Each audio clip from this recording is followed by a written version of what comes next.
प्यारे विद्यार्थियों नमस्कार। मैं डॉक्टर विजय कुमार चावला राजकीय मॉडल संस्कृति वरिष्ठ माध्यमिक विद्यालय क्योड़क जिला कैथल में हिंदी प्राध्यापक के पद पर कार्यरत हूँ। आज मैं आपके समक्ष कक्षा 10वीं के हिंदी के पाठ्यक्रम में निहित वाच्य विषय को लेकर प्रस्तुत हुआ हूँ। आज की प्रस्तुति के माध्यम से मैं आपको वाच्य क्या है, वाच्य के कितने भेद हैं तथा हिंदी व्याकरण में वाच्य का क्या महत्व है, इसका विस्तार से अध्ययन करवाऊंगा। आओ अपनी प्रस्तुति की ओर आपको ले चलता हूँ। विद्यार्थियों, आज की प्रस्तुति के उद्देश्य निम्न प्रकार से हैं। इस प्रस्तुति के अंत तक आप समझ पाएंगे वाच्य क्या है, वाच्य के कितने भेद हैं, वाच्य के भेदों का उदाहरण सहित वर्णन,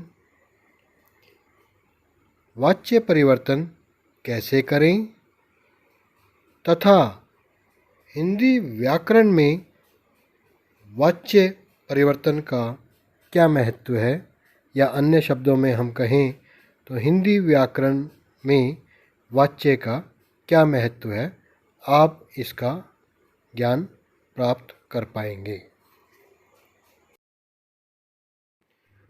आज की प्रस्तुति में आपको चित्र दिखाते हुए करना चाहूँगा। विद्यार्थियों, सर्वप्रथम आप इन चित्रों को ध्यानपूर्वक देखें। मैं आपसे इसके उपरांत कुछ प्रश्न करूँगा, इसलिए आप जो भी चित्र आपको दिखाया जाए उसे ध्यानपूर्वक देखें कि उसमें कौन है तथा क्या क्या काम या कार्य हो रहा है। दूसरा चित्र स्क्रीन पर आपके समक्ष है, इसे भी ध्यानपूर्वक देखें कि इसमें आप क्या देख पा रहे हो। लो, अब आपके समक्ष स्क्रीन पर तीसरा चित्र मैं प्रस्तुत कर रहा हूँ, इसे भी ध्यानपूर्वक देखें।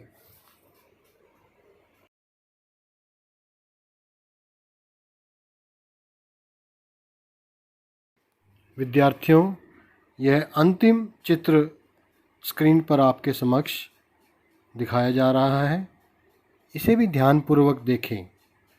अब इसके उपरांत हम इन चित्रों पर चर्चा करेंगे कि इनमें क्या क्या हो रहा है।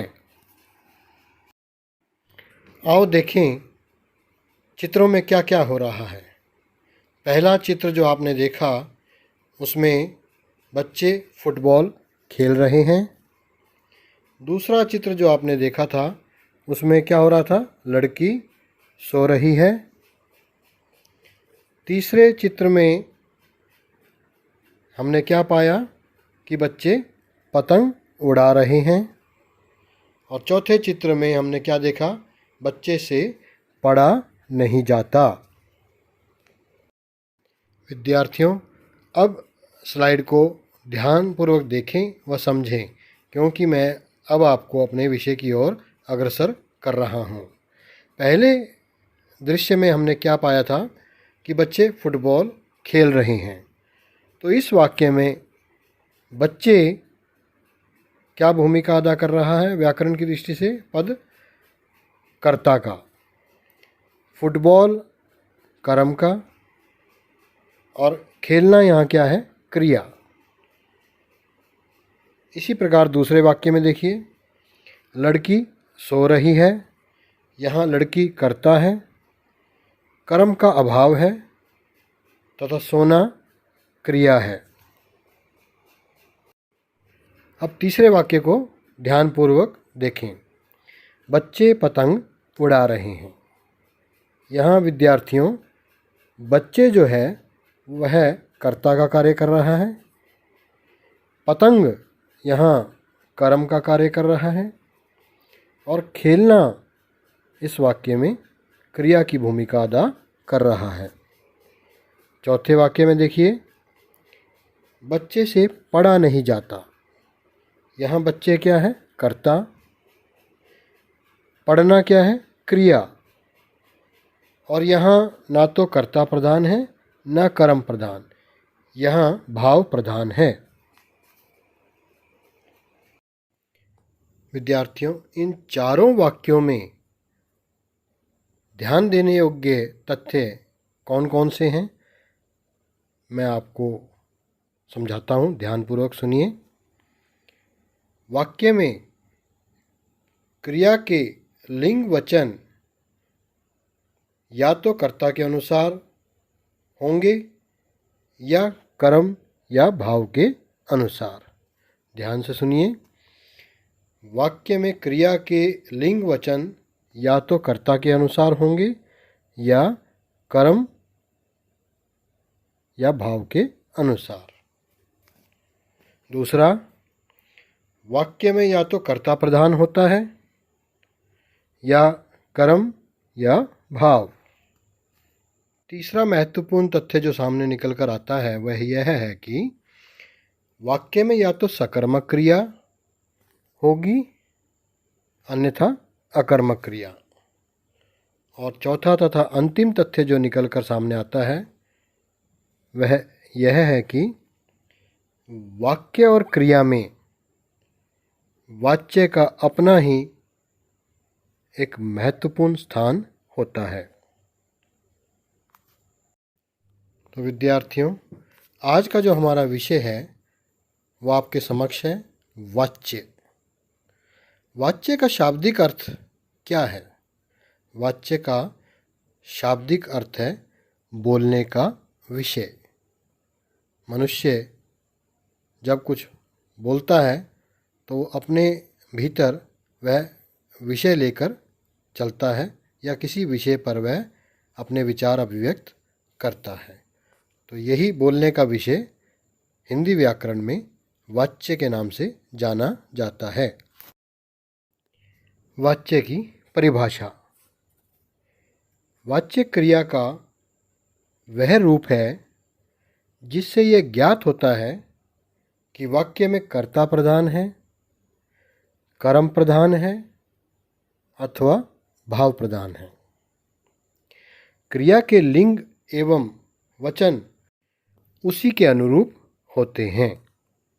अन्य शब्दों में हम ये कह सकते हैं कि क्रिया के जिस रूप से यह ज्ञात हो कि वाक्य में क्रिया द्वारा बताए गए विषय में कर्ता, कर्म अथवा भाव में से कौन प्रमुख है, उसे वाच्य कहते हैं। आओ अब देखें कि वाच्य के उदाहरण कौन कौन से हैं। अमन पुस्तक पढ़ता है। इस वाक्य में कर्ता प्रधान है। अमन के द्वारा पुस्तक पढ़ी जाती है, इसमें कर्म प्रधान है। उससे पढ़ा नहीं जाता, इसमें भाव प्रधान है। विद्यार्थियों, हमने पाया कि वाच्य में या तो कर्ता प्रधान होता है या कर्म प्रधान या भाव प्रधान। तो वाच्य के भेद भी इन्हीं के अनुरूप होते हैं। पहला भेद है कर्तृवाच्य, जिसमें कर्ता की प्रधानता होती है। कर्मवाच्य, जिसमें कर्म की प्रधानता होती है। और भाववाच्य, जिसमें भाव की प्रधानता होती है। तो इन्हें ध्यानपूर्वक समझ लें। जिस वाक्य में कर्ता की प्रधानता पाई जाए वहाँ कर्तृवाच्य पाया जाता है, और जहाँ कर्म की प्रधानता होती है वहाँ कर्मवाच्य, और जहाँ कर्ता और कर्म प्रधान ना होकर भाव प्रधान होता है उस वाक्य में भाववाच्य पाया जाता है। अब हम कर्तृवाच्य, कर्मवाच्य और भाववाच्य की पहचान सहित, उदाहरण सहित परिभाषा का आगे अध्ययन करेंगे। ध्यानपूर्वक सुनना ताकि आप इन तीनों के बारे में विस्तृत ज्ञान प्राप्त कर पाएं। वाच्य परिवर्तन में आपको इनका ज्ञान होने के उपरांत काफ़ी सहायता मिलेगी। सर्वप्रथम आओ कर्तृवाच्य क्या है इसे जान लें। क्रिया के जिस रूप में कर्ता प्रधान हो, ध्यानपूर्वक सुने, जिस रूप में कर्ता प्रधान हो उसे कर्तृवाच्य कहते हैं। इसमें लिंग एवं वचन प्रायः कर्ता के अनुसार होते हैं। अथवा एक और परिभाषा आपके समक्ष प्रस्तुत कर रहा हूँ। क्रिया के जिस रूप से यह प्रकट हो कि वाक्य में क्रिया का उद्देश्य कर्ता है उसे कर्तृवाच्य कहते हैं। कर्तृवाच्य में क्रिया का मुख्य बिंदु कर्ता होता है। स्क्रीन पर आपके समक्ष कर्तृवाच्य का उदाहरण प्रस्तुत कर रहा हूँ, इसे ध्यानपूर्वक देखें। आपके समक्ष एक चित्र है। चित्र में आप देख पा रहे हैं कि बच्चे तरबूज खा रहे हैं। बच्चे तरबूज खा रहे हैं। इस वाक्य में मुख्य विषय जो है वह कर्ता है और कर्ता का स्थान यहाँ कौन निभा रहा है? बच्चे। तो बच्चे यहाँ कर्ता है और यह कर्तृवाच्य का उदाहरण है। दूसरा उदाहरण आपके समक्ष है। चित्र को ध्यानपूर्वक देखिए।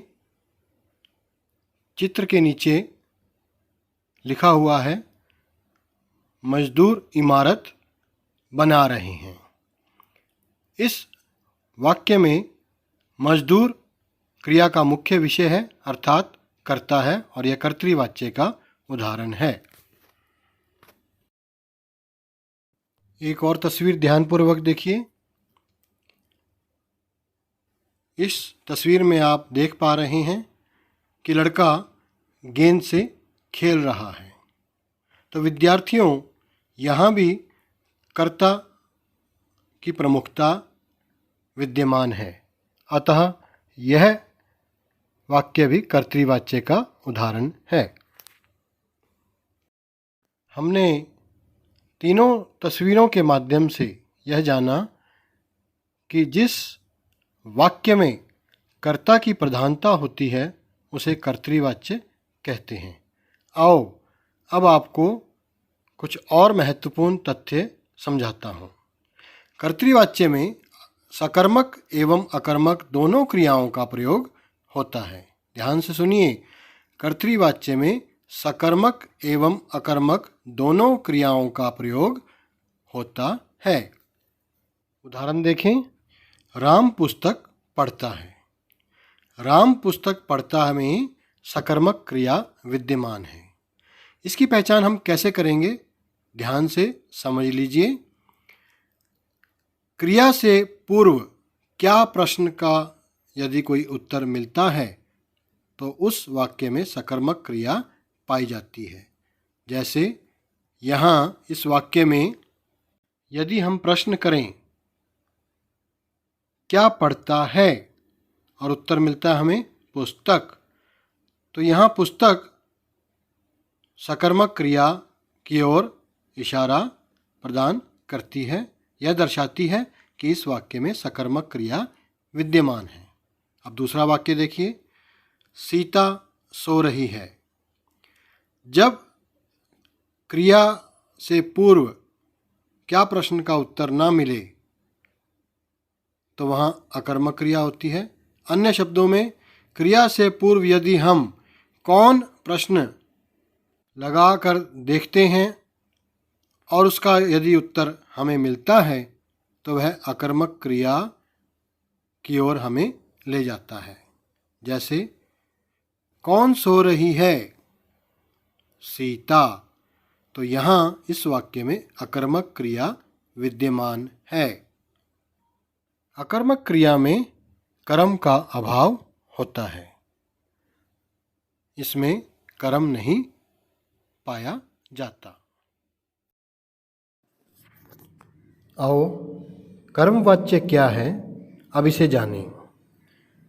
क्रिया के उस रूपांतर को कर्मवाच्य कहते हैं जिससे यह ज्ञात हो कि वाक्य में कर्ता की प्रमुखता ना होकर कर्म की प्रमुखता है। अन्य शब्दों में क्रिया के जिस रूप में कर्म प्रधान हो उसे कर्मवाच्य कहते हैं। इसकी एक और परिभाषा आपको मैं बताता हूँ। जहाँ क्रिया का संबंध सीधा कर्म से हो तथा क्रिया का लिंग तथा वचन कर्म के अनुसार हो उसे कर्मवाच्य कहते हैं। इससे पूर्व कर्तृवाच्य में हमने क्या पढ़ा था कि क्रिया के जिस रूप में कर्ता प्रधान हो उसे कर्तृवाच्य कहते हैं, और यहाँ क्या पाया हमने कि क्रिया के जिस रूप में कर्म प्रधान हो उसे कर्मवाच्य कहते हैं। आओ इसके उदाहरणों की ओर चलें। पहला उदाहरण देखें। बच्चों द्वारा गेंद से खेला जा रहा है। विद्यार्थियों, स्लाइड को ध्यानपूर्वक देखिए। चित्र में आप देख पा रहे हैं कि बच्चे गेंद से खेल रहे हैं, लेकिन यहाँ जो वाक्य लिखा हुआ है बच्चों द्वारा गेंद से खेला जा रहा है, यहाँ कर्म की प्रधानता है तथा सकर्मक क्रिया है। इसके अतिरिक्त विद्यार्थियों, जिस वाक्य में कर्ता के उपरांत से, द्वारा या के द्वारा में से किसी एक का प्रयोग हो और उस वाक्य में कर्म उपलब्ध हो या कर्म की प्रधानता हो तो उस वाच्य को कर्मवाच्य कहते हैं। अब इस उदाहरण को भी आप देखिए। स्लाइड पर आप जो चित्र देख रहे हैं उसमें बच्चे शतरंज खेल रहे हैं। नीचे वाक्य लिखा हुआ है, बच्चों द्वारा शतरंज खेली जा रही है। यहाँ भी विद्यार्थियों कर्म की प्रधानता है, सकर्मक क्रिया है, अतः यह वाक्य कर्मवाच्य का उदाहरण है। आओ विद्यार्थियों, अब कुछ एक ऐसी बातें मैं आपको बता रहा हूँ जिन्हें आपको ध्यान रखना होगा। पहला, कर्मवाच्य में कर्म उपस्थित रहता है और क्रिया सकर्मक होती है। कर्मवाच्य के वाक्यों में प्रायः क्रिया जा का रूप लगाया जाता है। जैसे उदाहरण देखिए आप, पुजारी पूजा करता है। पुजारी पूजा करता है, यह कर्तृवाच्य का उदाहरण है, अर्थात यह कर्तृवाच्य है। अब इसका जब हम वाच्य परिवर्तन करेंगे तो कर्मवाच्य में इसको परिवर्तित यदि हम करते हैं तो क्या पाते हैं, पुजारी द्वारा पूजा की जाती है। पुजारी द्वारा पूजा की जाती है। यहाँ कर्तृवाच्य में जो क्रिया करता है, जब उसे हमने कर्मवाच्य में परिवर्तित किया तो वह क्रिया जा का रूप ग्रहण कर लेती है या उसने ग्रहण कर लिया है, की जाती है। तो यहाँ करता है किसमें परिवर्तित हुआ, की जाती है। दूसरा ध्यान रखने योग्य जो बात है वह यह है कि इस वाच्य में कर्ता के बाद से, द्वारा या के द्वारा का प्रयोग किया जाता है। जैसे तुलसीदास द्वारा रामचरितमानस की रचना की गई, तो कर्ता कौन है, तुलसीदास। तो कर्ता के उपरांत क्या लगाया हमने, द्वारा। तुलसीदास द्वारा या तुलसीदास के द्वारा रामचरितमानस की रचना की गई। अगली ध्यान रखने योग्य बात जो है वह आपके समक्ष प्रस्तुत कर रहा हूँ, ध्यान से सुनिए। कर्म वाच्य में कभी कभी कर्ता का लोप या अभाव पाया जाता है। जैसे एक उदाहरण बता रहा हूँ, ध्यान से सुनिए। पेड़ लगा दिए गए हैं। पेड़ लगा दिए गए हैं, इस वाक्य में कर्म वाच्य है परंतु कर्ता का अभाव है। इसी प्रकार अगली ध्यान रखने योग्य बात, ध्यान से सुनिए। कर्म वाच्य में असमर्थता सूचक वाक्यों में के द्वारा के स्थान पर से का प्रयोग किया जाता है। ऐसा केवल नकारात्मक वाक्यों में किया जाता है। जैसे मजदूर से यह भारी पत्थर नहीं उठाया गया। यहाँ द्वारा के स्थान पर से का प्रयोग हुआ है। क्यों हुआ है? क्योंकि इस वाक्य में असमर्थता का बोध हो रहा है, अर्थात मजदूर पत्थर उठाने में असमर्थ है, इसलिए यहाँ कर्म वाच्य में से का प्रयोग किया गया है। कर्तृवाच्य तथा कर्मवाच्य करने के उपरांत आओ जाने भाववाच्य क्या है। क्रिया के जिस रूप में ना तो कर्ता की प्रधानता हो न कर्म की, बल्कि क्रिया का भाव ही प्रधान हो, वहाँ भाववाच्य पाया जाता है या वहाँ भाववाच्य होता है। विद्यार्थियों, इस वाच्य में कर्ता अथवा कर्म की नहीं बल्कि भाव अर्थात क्रिया के अर्थ की प्रधानता होती है।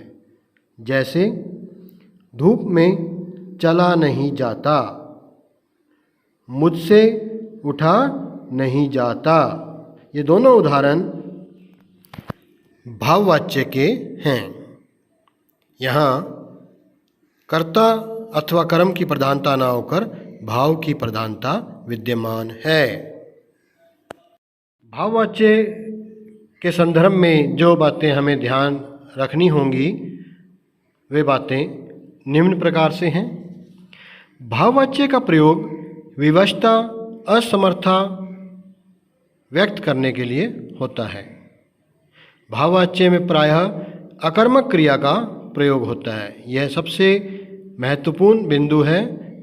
दोबारा सुन लें, भाववाच्य में प्रायः अकर्मक क्रिया का प्रयोग होता है।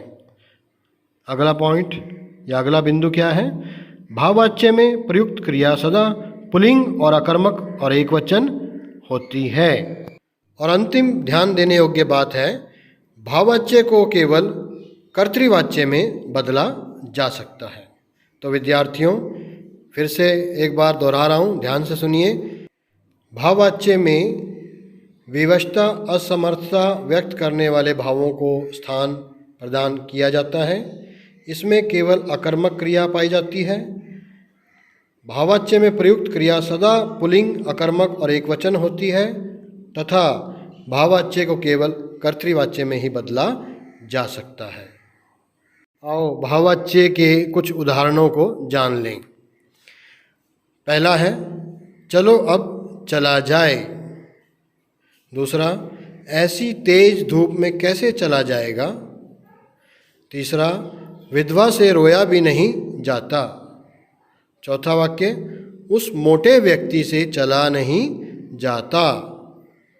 तथा बच्चों, अंतिम वाक्य जो आपके समक्ष उदाहरण के रूप में प्रस्तुत कर रहा हूँ वह यह है कि चलो घूमने चला जाए। ये कुछ एक उदाहरण मैंने आपको बताए। इसके अतिरिक्त भाववाच्य के अनेक उदाहरण आपको मिलेंगे। आप इनमें पाएंगे कि इनमें अकर्मक क्रिया ही पाई जाती है तथा भाववाच्य में प्रयोग में लाई जाने वाली क्रिया सदा पुल्लिंग, अकर्मक और एकवचन होती है। वाच्य परिवर्तन।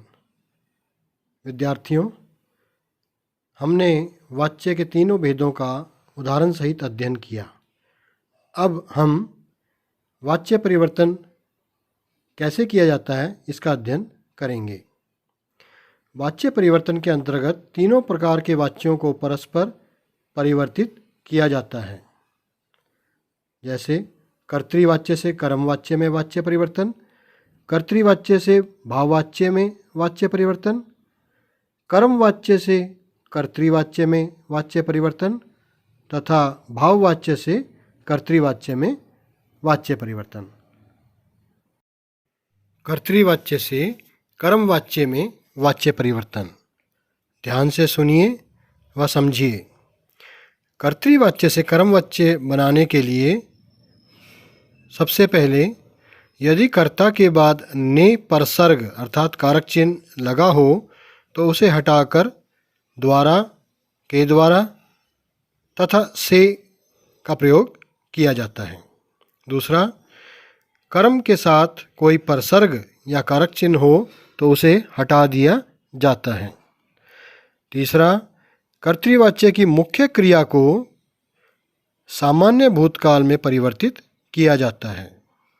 और अंतिम, परिवर्तित क्रिया के साथ जाना क्रिया का काल, पुरुष, वचन और लिंग के अनुसार जो रूप हो उसे जोड़कर साधारण क्रिया को संयुक्त क्रिया में बदला जाता है। तो ये कर्तृवाच्य से कर्मवाच्य बनाने के नियम हैं, इनका हमने पालन करना है।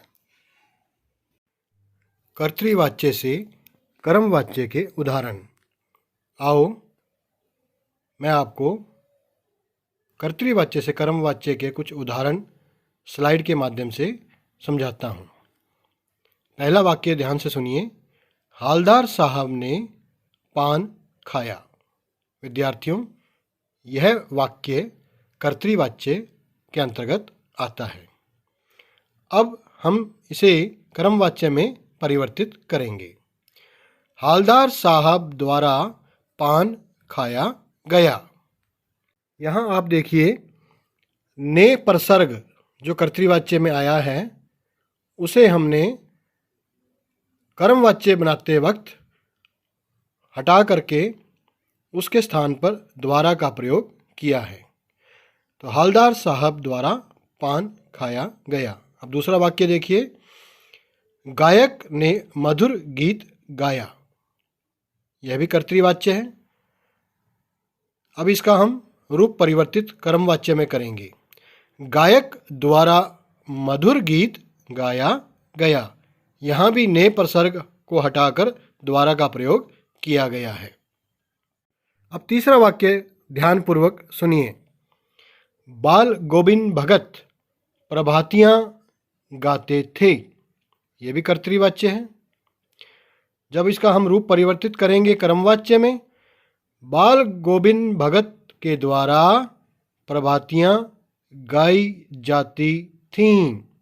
तो यहाँ पर क्या हुआ, जो है जा का रूप आ गया, गाई जाती थीं। तो ये तीनों वाक्यों में सकर्मक क्रिया विद्यमान है। चौथा उदाहरण आपके समक्ष प्रस्तुत कर रहा हूं, ध्यान से सुनिए। मनुष्य ने आग का आविष्कार किया। विद्यार्थियों, यह भी कर्तृवाच्य है। जब हम इसका रूप कर्मवाच्य में बदलेंगे तो ने हट जाएगा। मनुष्य के द्वारा आग का आविष्कार किया गया। यह कर्मवाच्य के रूप में परिवर्तित हुआ। पांचवा वाक्य देखिए। चलो खाना खाते हैं। चलो खाना खाते हैं। इसका जब हम वाच्य परिवर्तन करेंगे तो ये बनेगा चलो खाना खाया जाए।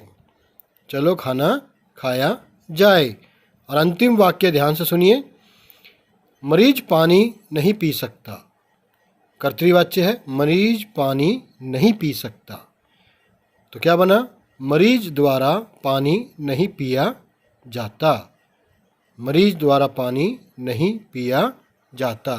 तो ये थे कर्तृवाच्य से कर्मवाच्य के उदाहरण। अब हम करेंगे कर्तृवाच्य से भाववाच्य में बदलना, अर्थात कर्तृवाच्य से भाववाच्य में किस प्रकार परिवर्तन किया जा सकता है या वाच्य परिवर्तन कैसे संभव हो सकता है। ध्यान से सुनिए। इसके अंतर्गत भाववाच्य में मुख्य रूप से निषेधात्मक वाक्य आते हैं। निषेधात्मक जिसमें ना नहीं का प्रयोग होता है। भाववाच्य बनाते समय ने परसर्ग हटाकर से जोड़ दिया जाता है तथा क्रिया में आवश्यक बदलाव कर दिया जाता है। इसके अंतर्गत आवश्यकता अनुसार निबंध सूचक नहीं का प्रयोग होता है। उदाहरण आपके समक्ष प्रस्तुत कर रहा हूँ, ध्यान से सुनिए। मैं पढ़ नहीं सकती। मैं पढ़ नहीं सकती यह कर्तृवाच्य है। इसका भाववाच्य बनेगा मुझसे पढ़ा नहीं जाता। मुझसे पढ़ा नहीं जाता। आओ कर्तृवाच्य से भाववाच्य के उदाहरण की ओर बढ़ें। सर्वप्रथम मैं वाक्य पढ़कर सुना रहा हूँ, उन्हें आप ध्यानपूर्वक सुने। कर्तृवाच्य बूढ़ी माँ चल नहीं सकती। बूढ़ी माँ चल नहीं सकती। इसको हमने भाववाच्य में बदलना है। तो बूढ़ी माँ से चला नहीं जाता। बूढ़ी माँ से चला नहीं जाता। दूसरा वाक्य सुनिए। राजन तेज दौड़ता है। राजन तेज दौड़ता है। इसका रूप परिवर्तित कैसे होगा? राजन से तेज दौड़ा जाता है। तीसरा वाक्य वह लिख नहीं सका। वह लिख नहीं सका। इसका क्या हुआ? इसका रूप कैसे बदलेगा? ध्यान से सुनिए। इसका भाववाच्य बनेगा उससे लिखा नहीं जा सका। उससे लिखा नहीं जा सका। आओ विद्यार्थियों, अब जानें कि कर्मवाच्य से कर्तृवाच्य में किस प्रकार वाच्य परिवर्तन संभव हो सकता है। ध्यान से सुनिए। पहला वाक्य लोगों द्वारा मंत्री का स्वागत किया गया। अब यह जो रूप है आपके समक्ष, यह परिवर्तित रूप है। परिवर्तित का मतलब ये मूल रूप नहीं है। मूल रूप होता है कर्तृवाच्य। परिवर्तित रूप कौन से होते हैं? कर्मवाच्य और भाववाच्य। तो यहाँ लोगों द्वारा मंत्री का स्वागत किया गया कर्मवाच्य है। इसको हमने कर्तृवाच्य में बदलना है। तो द्वारा हटेगा और उसकी जगह लगेगा ने। लोगों ने मंत्री का स्वागत किया। अब दूसरा उदाहरण देखिए आप। पुलिस द्वारा लाठीचार्ज किया गया। यह भी कर्मवाच्य है। इसको कर्तृवाच्य जब बनाना है तो द्वारा को हटा करके पुलिस ने लाठीचार्ज कर दिया। पुलिस ने लाठीचार्ज कर दिया। तीसरा वाक्य देखिए। बच्चों द्वारा फूल तोड़े गए। यह भी कर्मवाच्य है। इसको कर्तृवाच्य जब बनाएंगे तो बच्चों ने फूल तोड़े। तो विद्यार्थियों, कर्मवाच्य वह वाच्य होता है जिसमें सकर्मक क्रिया विद्यमान होती है। जब हम इसे कर्तृवाच्य में परिवर्तित करेंगे तो उसमें सकर्मक क्रिया आएगी। अब अंतिम स्लाइड जो वाच्य परिवर्तन की आपके समक्ष है वह है भाववाच्य से कर्तृवाच्य में बदलना। तो बच्चों, भाववाच्य क्या होता है? जिसमें अकर्मक क्रिया पाई जाती है। अब जब हम इसे कर्तृवाच्य बनाएंगे तो वहाँ पर भी अकर्मक क्रिया ही आएगी। जैसे मुझसे इस पेड़ पर नहीं चढ़ा जाएगा। अब मुझसे हमने क्या करना है? जो से को हटाना है। मुझ से का बन जाएगा मैं इस पेड़ पर नहीं चढ़ पाऊंगा। जा का रूप परिवर्तित करेंगे हम। दूसरा वाक्य कुत्तों द्वारा भौंका जा रहा है। कुत्तों द्वारा भौंका जा रहा है। इसका क्या बनेगा? इसका उत्तर आएगा कुत्ते भौंक रहे हैं। कुत्ते भौंक रहे हैं। ये कर्तृवाच्य बना। अगला वाक्य देखिए। उसके द्वारा पार्क में दौड़ा जाता है। उसके द्वारा पार्क में दौड़ा जाता है। उसके का क्या बन जाएगा? वह। वह पार्क में दौड़ता है। वह पार्क में दौड़ता है। तो यहाँ कर्तृवाच्य है। विद्यार्थियों, आज की प्रस्तुति को देखने के बाद आप क्या क्या समझ पाए हो सारांश के रूप में, वह इस प्रकार है। वाच्य क्या है, इसका आपको बोध हो गया होगा। वाच्य के कितने भेद हैं, बताया आपको 3 भेद हैं। वाच्य के भेदों का उदाहरण सहित वर्णन, यह भी मैंने आपको सचित्र विस्तार पूर्वक समझा दिया है, आपको समझ आ गया होगा। वाच्य परिवर्तन कैसे करें, यह भी मैंने आपको उदाहरण सहित समझा दिया है। और अंततः हिंदी व्याकरण में वाच्य परिवर्तन का क्या महत्व है, इसे भी आप जान चुके हैं। आओ पुनरावृत्ति करें। उचित शब्द लिखकर वाक्य पूरा करें। विद्यार्थियों, मैं आपके समक्ष वाक्य पढ़ के सुना रहा हूँ। कोष्टक में जो इसके ऑप्शन दिए हैं वह भी पढ़कर सुनाऊंगा, ध्यानपूर्वक सुनिए। कर्म वाच्य में डैश उपस्थित रहता है। अब अपना उत्तर बताना है आपको, कर्म रहता है या भाव।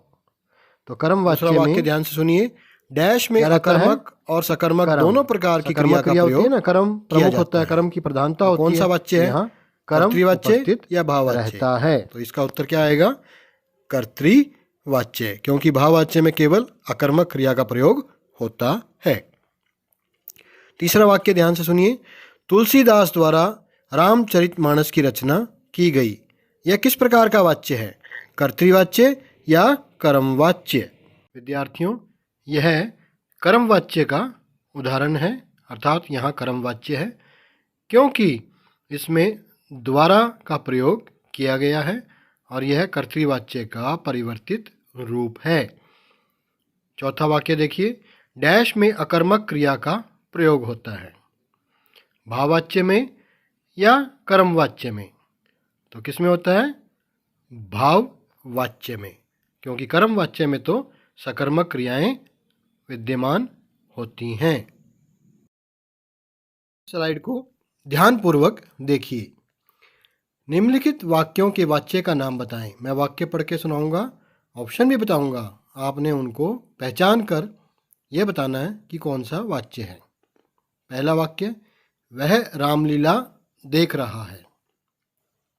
कौन सा वाच्य है, कर्तृवाच्य या भाववाच्य। तो जो मूल रूप होता है वाच्य का वह कर्तृवाच्य कहलाता है, जो परिवर्तित होता है वह कर्मवाच्य या भाववाच्य। तो यहाँ कर्तृवाच्य है। दूसरा वाक्य, मोहन से चला नहीं जाता, कर्मवाच्य है या भाववाच्य, देखकर ध्यानपूर्वक बताएं। यहाँ भाववाच्य है। तीसरा, उससे पत्र नहीं पढ़ा जाता, कर्मवाच्य है या भाववाच्य। तो यहाँ कर्मवाच्य है, पत्र कर्म है। और अंतिम वाक्य, उन्होंने कैप्टन की देशभक्ति का सम्मान किया। उन्होंने कैप्टन की देशभक्ति का सम्मान किया। यह कर्तृवाच्य है या भाववाच्य। तो यहाँ कर्तृवाच्य है, क्योंकि यह मूल रूप है, परिवर्तित रूप नहीं है। और अंतिम जो स्लाइड आपके समक्ष प्रस्तुत कर रहा हूँ आज की प्रस्तुति की, वह है मिलान करें। भाव की प्रधानता क्या कहलाती है, भाववाच्य। कर्ता की प्रधानता किस में पाई जाती है, कर्तृवाच्य। कर्म की प्रधानता का मेल किससे होगा, कर्मवाच्य। और बोलने का विषय क्या कहलाता है विद्यार्थियों, वाच्य।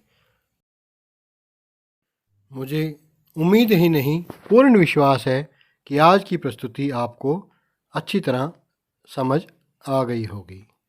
आपका बहुत बहुत धन्यवाद।